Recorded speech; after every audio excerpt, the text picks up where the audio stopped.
Le disciple n'est pas plus que le maître, ni le serviteur plus que son seigneur. Il suffit au disciple d'être traité comme son maître et au serviteur comme son seigneur. S'ils ont appelé le maître de la maison Belzébul, à combien plus forte raison appelleront-ils ainsi les gens de sa maison? Ne les craignez donc point, car il n'y a rien de caché qui ne doive être découvert, ni de secret qui ne doivent être connus. Ce que je vous dis dans les ténèbres, dites-le en plein jour, et ce qui vous est dit à l'oreille, prêchez-le sur les toits. Ne craignez pas ceux qui tuent le corps et qui ne peuvent tuer l'âme. Craignez plutôt celui qui peut faire périr l'âme et le corps dans la géhenne. Ne vantons pas deux passereaux pour un sou. Cependant, il n'en tombe pas un à terre sans la volonté de votre Père, et même vos cheveux sont tous comptés. Ne craignez donc point, vous valez plus que beaucoup de passereaux. C'est pourquoi, quiconque se déclarera publiquement pour moi, je me déclarerai moi aussi pour lui devant mon Père qui est dans les cieux. Mais quiconque me reniera devant les hommes, je le renierai aussi devant mon Père qui est dans les cieux. Ne croyez pas que je sois venu apporter la paix sur la terre. Je ne suis pas venu apporter la paix mais l'épée, car je suis venu mettre la division entre l'homme et son père, entre la fille et sa mère, entre la belle-fille et sa belle-mère. Et l'homme aura pour ennemi les gens de sa maison. Celui qui aime son père ou sa mère plus que moi n'est pas digne de moi. Celui qui aime son fils ou sa fille plus que moi n'est pas digne de moi. Celui qui ne prend pas sa croix et ne me suit pas n'est pas digne de moi. Celui qui conservera sa vie la perdra, et celui qui perdra sa vie à cause de moi la retrouvera. En ce temps-là, Jésus prit la parole et dit: « Je te loue, Père Seigneur du ciel et de la terre, de ce que tu as caché ces choses aux sages et aux intelligents, et de ce que tu les as révélées aux enfants. Oui, Père, je te loue de ce que tu l'as voulu ainsi. Toutes choses m'ont été données par mon Père, et personne ne connaît le Fils si ce n'est le Père. Personne non plus ne connaît le Père si ce n'est le Fils, et celui à qui le Fils veut le révéler. Venez à moi, vous tous, qui êtes fatigués et chargés, et je vous donnerai du repos. Prenez mon joug sur vous, recevez mes instructions, car je suis doux et humble de cœur, et vous trouverez le repos pour vos âmes, car mon joug est doux et mon fardeau léger. » Un semeur sortit pour semer.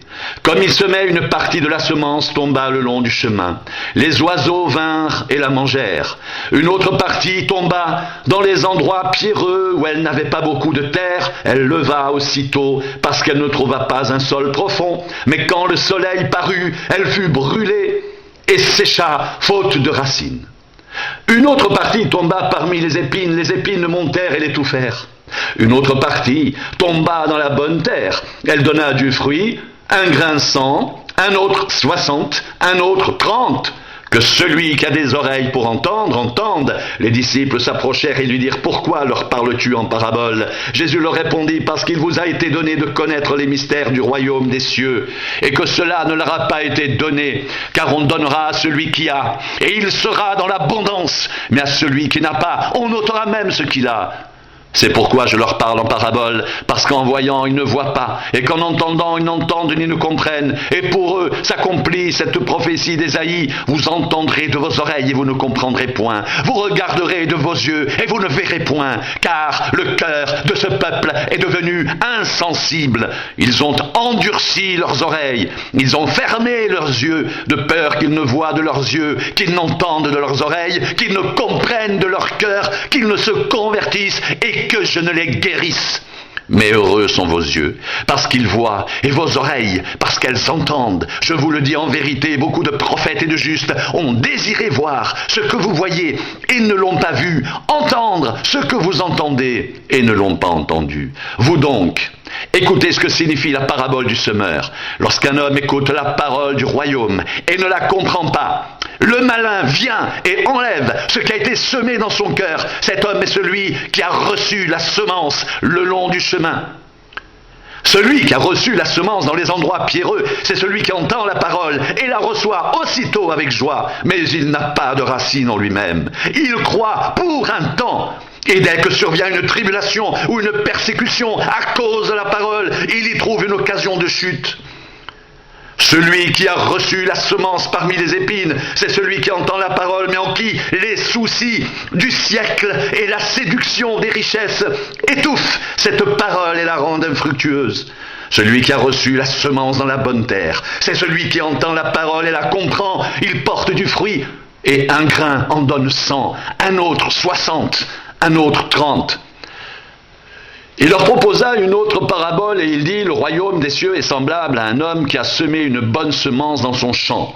Mais pendant que les gens dormaient, son ennemi vint, sema de l'ivraie parmi le blé et s'en alla.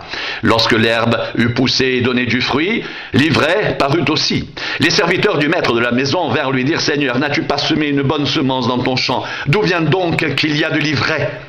Il leur répondit, c'est un ennemi qui a fait cela. Et les serviteurs lui dirent, veux-tu que nous allions l'arracher? Non, dit-il, de peur qu'en arrachant l'ivraie, vous ne déraciniez en même temps le blé. Laissez croître ensemble l'un et l'autre jusqu'à la moisson. Et à l'époque de la moisson, je dirais aux moissonneurs, arrachez d'abord l'ivraie, liez-la en gerbe pour la brûler, mais amassez le blé dans mon grenier. Il leur proposa une autre parabole et il dit, le royaume des cieux est semblable à un grain de sénévé qu'un homme a pris et semé dans son champ. C'est la plus petite de toutes les semences, mais quand il a poussé, il est plus grand que les légumes et devient un arbre de sorte que les oiseaux du ciel viennent habiter dans ses branches. Il leur dit cette autre parabole. Le royaume des cieux est semblable à du levain qu'une femme a pris et a mis dans 3 mesures de farine jusqu'à ce que toute la pâte soit levée. Jésus dit à la foule toutes ces choses en parabole et il ne lui parlait point sans parabole afin que s'accomplisse ce qui avait été annoncé par le prophète. J'ouvrirai ma bouche en parabole, je publierai des choses cachées depuis la création du monde. Alors il renvoya la foule et entra dans la maison. Ses disciples s'approchèrent de lui et dirent, explique-nous la parabole de l'ivraie du champ. Il répondit, celui qui sème la bonne semence, c'est le Fils de l'homme. Le champ, c'est le monde. La bonne semence, ce sont les fils du royaume. L'ivraie, ce sont les fils du malin. L'ennemi qui l'a semé, c'est le diable. La moisson, c'est la fin du monde. Les moissonneurs, ce sont les anges. Or, comme on arrache l'ivraie et qu'on la jette au feu, il en sera de même à la fin du monde. Le Fils de l'homme enverra ses anges qui arracheront de son royaume tous les scandales et ceux qui commettent l'iniquité, et ils les jetteront dans la fournaise ardente où il y a des pleurs et des grincements de dents. Alors les justes resplendiront comme le soleil dans le royaume de leur Père. Que celui qui a des oreilles pour entendre, entende. Le royaume des cieux est encore semblable à un trésor caché dans un champ. L'homme qui l'a trouvé le cache, et dans sa joie, il va vendre tout ce qu'il a et achète ce champ.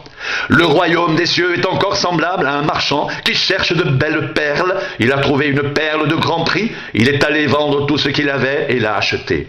Le royaume des cieux est encore semblable à un filet jeté dans la mer et ramassant des poissons de toute espèce. Quand il est rempli, les pêcheurs le tirent et après s'être assis sur le rivage, ils mettent dans des vases ce qui est bon et ils jettent ce qui est mauvais. Il en sera de même à la fin du monde. Les anges viendront séparer les méchants d'avec les justes et ils les jetteront dans la fournaise ardente où il y aura des pleurs et des grincements de dents. Avez-vous compris toutes ces choses? Et il leur dit, c'est pourquoi tout scribe instruit de ceux qui regardent le royaume des cieux est semblable à un maître de maison qui tire de son trésor des choses nouvelles et des choses anciennes. Lorsque Jésus eut achevé ses paraboles, il partit de là. S'étant rendu dans sa patrie, il enseignait dans la synagogue, de sorte que ceux qui l'entendirent étaient étonnés et disaient, d'où lui viennent cette sagesse et ces miracles? N'est-ce pas le fils du charpentier? N'est-ce pas Marie qui est sa mère? Jacques, Joseph, Simon et Jude ne sont-ils pas ses frères? Et ses sœurs ne sont-elles pas toutes parmi nous? D'où lui viennent donc toutes ces choses? Et il était pour eux une occasion de chute. Mais Jésus leur dit, un prophète n'est méprisé que dans sa patrie et dans sa maison. Et il ne fit pas beaucoup de miracles dans ce lieu à cause de leur incrédulité.